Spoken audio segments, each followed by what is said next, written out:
전 세계 코로나19 바이러스 확진자 수는 247만 명, 사망자는 17만 명으로 집계됐습니다.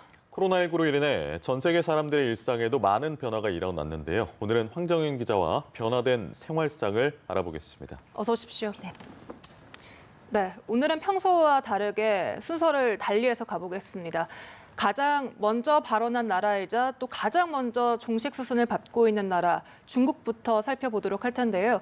중국 베이징에서는 이 건강 코드가 있어야만 이제 출입이 가능하다고 하는데 어떤 소식인가요? 네, 일단 중국 수도 베이징이 코로나19 사태가 안정화되면서 생활 방역 체제에 돌입을 했습니다. 이를 위해서 휴대전화에 설치된 건강 확인 코드인 베이징 젠캉바오를 적극 활용하기로 한 건데요.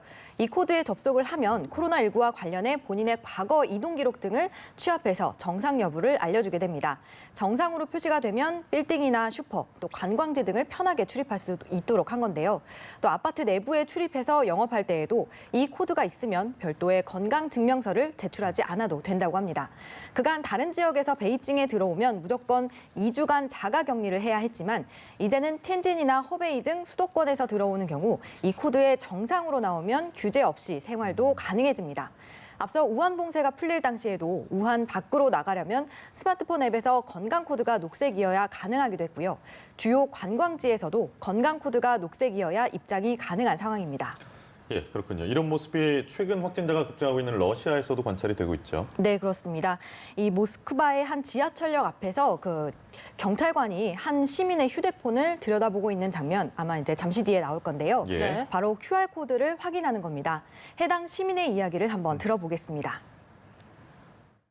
Была перегрузка, скажем так, нагрузка большая на сайты. Ну, в течение 15 минут вопрос был решен.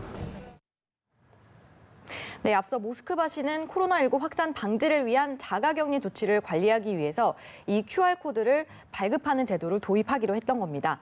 외출을 하려면 신청서를 작성해서 이 QR코드를 발급받아서 휴대폰에 저장하거나 인쇄를 해야 합니다. 또 외출 중에 경찰 등 단속 요원이 검문을 하게 되면 휴대폰에 저장되거나 인쇄한 QR코드를 보여줘야지 이동이 가능하다고 예. 합니다. 네, 마치 영화에서만 보던 일이 실제에서도 이루어지고 있습니다. 네. 이제 다음 국가로 대만을 가볼 텐데요.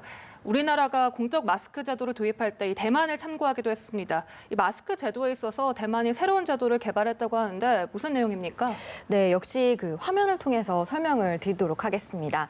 화면에서 아마 한 남성이 자판기에 이렇게 돈을 넣고 또 흰색 포장지에 쌓인 물건을 지금 나오네요. 받는 장면 예. 네, 보이실 겁니다.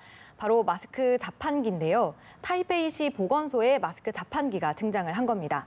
대만에서는 일찌감치 공적 마스크를 약국에서 판매하도록 했는데요. 말씀하신 것처럼 우리나라가 이 대만의 사례를 참고해서 현재 공적 마스크를 약국에서 판매를 하고 있습니다.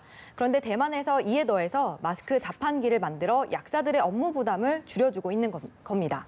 구매자의 이력 등도 확인이 가능한 걸로 알려졌습니다.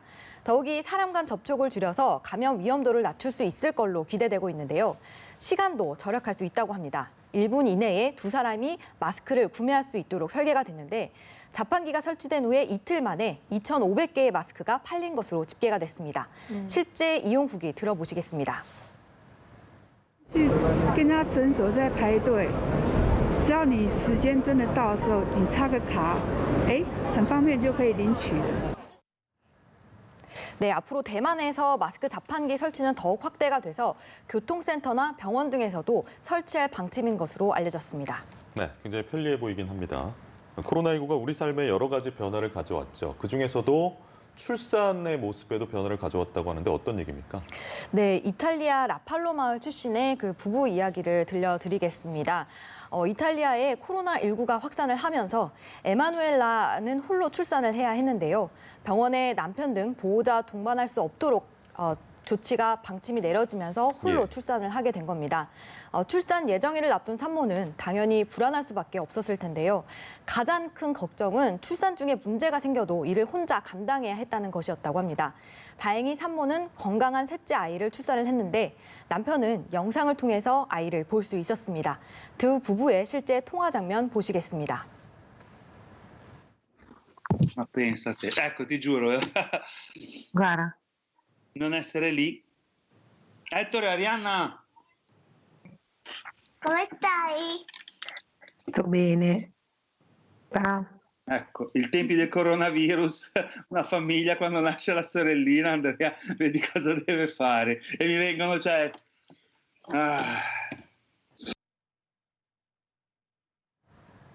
네, 이후 남편은 인터뷰에서 언젠가 아이들이 막내 동생에게 네가 태어날 당시에 우리는 집에 갇혀 있었다면서 좀 웃으면서 이야기할 날이 왔으면 좋겠다고 말을 했습니다.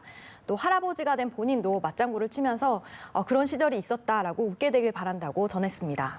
네, 정말 뭐 뉴노멀, 새로운 일상이 하나씩 우리에게 찾아오고 있습니다. 예. 이런 가운데 코로나19 확산 우려로 뭐 예배나 집회, 콘서트까지 드라이브스루 방식이 이용된다고 하는데 독일에서 이런 사례가 있다죠? 네, 그렇습니다.